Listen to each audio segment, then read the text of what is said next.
Mlajša generacija se je lotila pisanic, starejša pa pletenja predpražnikov. Tega dela se spomnim še iz otroštva, ko je moja mama plela predpražnike. To mi je ostalo v spominu, zato sem se danes tudi udeležila te delavnice in sem zelo vesela, ker zelo uživam v ročnih delih.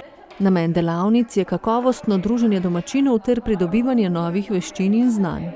Za izdelavo predpražnikov se uporablja koruzno listje oziroma perje, ličkanje, špaga, voda, škarje, da si to pripravimo, pa najbolje pa pomembna dobra volja.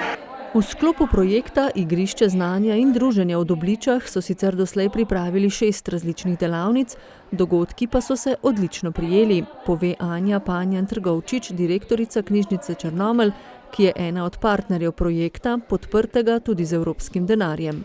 V sklopu tega projekta smo res izpeljali zelo različne dogodke in delavnice, na katerih je bilo zelo veliko ljudi.